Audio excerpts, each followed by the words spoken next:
Hello everyone, स्वागत करती हूँ मैं आप सभी का मेरे यूट्यूब चैनल मनोरमा रे पे। तो मैं आज कक्षा 5 की एक नई कविता आप सभी के सामने लेकर प्रस्तुत हूँ, जिसका नाम है भूल गया है क्यों इंसान। हरिवंश राय बच्चन जी की ये कविता है। तो आज हम इस कविता को पढ़ेंगे और समझेंगे। तो सबसे पहले हम जान लेते हैं कि कवि हरिवंश राय बच्चन इस कविता में क्या कहना चाह रहे हैं। तो कवि हरिवंश राय बच्चन ने भूल गया है क्यों इंसान कविता के माध्यम से लोगों को अपने कर्तव्य का स्मरण कराया है। क्योंकि कवि का कहना है कि मनुष्य जो है वो क्यों भूल जाता है कि पूरी जो मानव जाति है, पूरे सभी जो मनुष्य है वो एक ही मिट्टी से बने हैं। सभी का इस शरीर का एक न एक दिन नाश होगा ही, ठीक है, क्योंकि शरीर नाशवान है। तो इस संसार में जो सत्य यही है कि जो जीवन है वो जिनका जीवन है उनका मरण भी सबका निश्चित है। ईश्वर सभी को धरती पर पैदा करता है और सबकी को समान रूप से प्रकाश हो, धूप हो, छाया हो, वर्षा हो, सभी को समान रूप से सभी कुछ प्रदान करता है।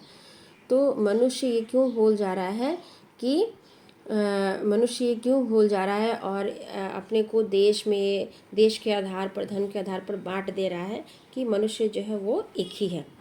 तो चलिए हम पढ़ के समझते हैं आगे। भूल गया है क्यों इंसान, सबकी है मिट्टी की काया, सब पर की निर्मल छाया, यहाँ नहीं कोई आया है ले विशेष वरदान, भूल गया है क्यों इंसान। कवि कहते हैं कि ये मानव जो है ये क्यों भूल गया है कि ईश्वर ने सभी को एक ही मिट्टी से बनाया है, सभी को समान रूप से पानी, हवा, धूप सभी को दिया है। कोई भी मनुष्य यहाँ पे अमर होकर नहीं आया, ठीक है, कोई विशेष बना नहीं, कोई अमर होकर नहीं आया। धरती पर जो जन्म लेते हैं वो उनका अंत निश्चित है। फिर भी मनुष्य अपने आप को एक दूसरे से अलग क्यों मानता है, जबकि कवि कहते हैं, कवि का मानना है कि सारे जितने मनुष्य हैं उन सबको एक दूसरे से अच्छा व्यवहार, सेम व्यवहार यानी एक समान व्यवहार करना चाहिए। लेकिन ऐसा ना करके मनुष्य जो है वो अपने स्वार्थ के लिए बंटवारा करता है, अपने आप को धर्म के आधार पर, देश के आधार पर बांटता है, ठीक है। आगे है, धरती ने मानव उपजाए, मानव ने ही देश बनाए, बहुदेशों में बसी हुई है एक धरा संतान, भूल गया है क्यों इंसान। कवि प्रस्तुत पंक्तियों में कवि कहते हैं कि पूरी सारे मानव जाति को, पूरे मनुष्य को ईश्वर ने समान रूप से गठन किया है, समान रूप से बनाया है, ठीक है। संसार में जितने भी मानव हैं सब एक समान है, सभी का शरीर मिट्टी से ही बना है। लेकिन मानव जो है वो अपने स्वार्थ के लिए, ठीक है, अपने लाभ के लिए धरती को उसने बांट दिया है। कवि कहते हैं कि सभी मनुष्य खान पान, वेशभूषण आदि में सबका भिन्नता हो सकती है, सब खाने पीने में, वेशभूषा में भिन्नता हो सकती है, भाषा में भिन्नता हो सकती है, लेकिन उनके प्राण जो है वो समान है, ठीक है।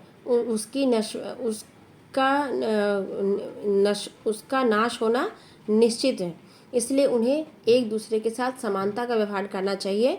उन्हें अपने अहंकार को भूल के, अपने स्वार्थ को भूल के आपस में समान रूप से रहना चाहिए। तो इंसान ये क्यों भूल जाते हैं कि इस धरती पर कोई भी अमर नहीं है, सबको एक दिन मरना है, सभी इसी धरती के संतान है, ठीक है, चाहे किसी भी देश में हो, कितने ही देशों में हो। आगे है, देश अलग है, देश अलग हो, वेश अलग है, वेश अलग हो, मानव का मानव से लेकिन अलग न अंतर प्राण, भूल गया है क्यों इंसान।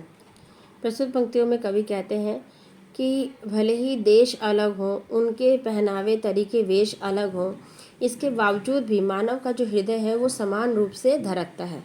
अतः मानव को मानव से अलग नहीं रहना चाहिए, यानी मनुष्य को मनुष्य से एक दूसरे से अलग नहीं रहना चाहिए। क्योंकि भले ही देश अलग हो, उसके पहनावे का तरीका अलग हो, भाषा अलग हो, कुछ भी अलग हो, लेकिन सभी के अंदर एक ही प्राण, एक ही हृदय समान रूप से धड़कता है, एक ही प्राण रहता है, ठीक है। उम्मीद है आप सभी को कविता अच्छे से समझ में आ गई होगी। तो मैं अभी इससे जुड़े हुए प्रश्न उत्तरों को हल करूँगी, तो बने रहिए मेरे साथ। क्यों भूल गया इंसान कविता के कवि हैं हरिवंश राय बच्चन। ठीक है। सबकी काया किससे बनी है? मिट्टी की। मानव को किसने उत्पन्न किया? धरती ने। निर्मल शब्द का अर्थ क्या है? निर्मल शब्द का अर्थ है साफ। नेक्स्ट है, मनुष्य क्या भूल गया है? तो मनुष्य दया, सहानुभूति, एकता, समानता, इंसानियत को भूल गया है। सारे मनुष्य एक समान कैसे हैं? सारे मनुष्य एक समान कैसे हैं? तो सभी मनुष्य के शरीर, धरती एक है, सभी मनुष्यों के शरीर एक ही मिट्टी के बने हैं और सभी में एक ही प्राण का वास है। एक ही ज्योति सभी मनुष्य के शरीर को आलोकित करती है। सभी के ऊपर नव की छाया भी समान रूप से पड़ती है। कवि का विशेष वरदान से क्या अभिप्राय है?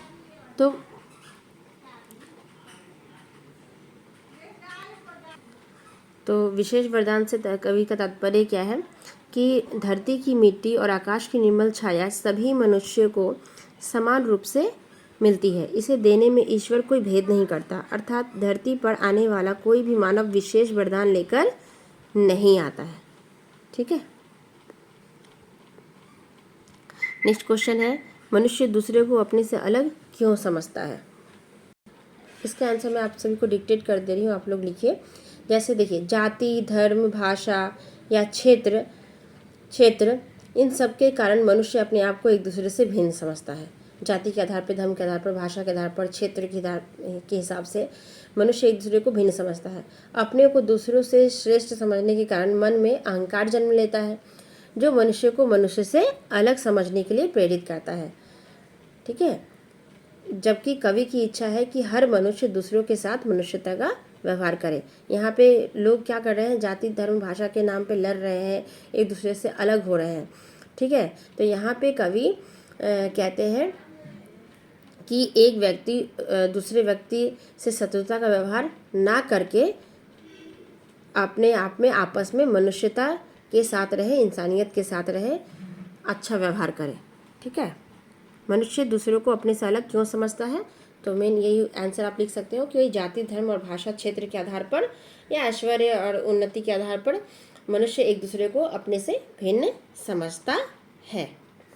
नेक्स्ट है, सही विकल्प पर सही का निशान लगाइए। सब पर किसकी निर्मल छाया है? आसमान की। कोई क्या लेकर नहीं आया है? विशेष वरदान। देश के अलावा और क्या अलग है? वेश। उम्मीद करते हैं बच्चों कि आप सभी को ये कविता अच्छे से समझ में आ गई होगी और प्रश्न उत्तर भी मैंने अच्छे से आप लोगों को बता दिया है। फिर भी कोई परेशानी हो तो आप मुझे कमेंट करके ज़रूर बताएं। और ये वीडियो अगर आपके लिए ज़रा भी हेल्पफुल हो तो प्लीज़ इस वीडियो को ज़्यादा से ज़्यादा लाइक करें, अपने दोस्तों के साथ शेयर करें। और अगर आप मेरे चैनल पर न्यू हो तो मेरे चैनल को सब्सक्राइब ज़रूर करें, ताकि कोई भी इंपॉर्टेंट वीडियो आए तो सबसे पहले आपको मिले। मिलते हैं नेक्स्ट वीडियो में, तब तक के लिए बाय एवरीवन।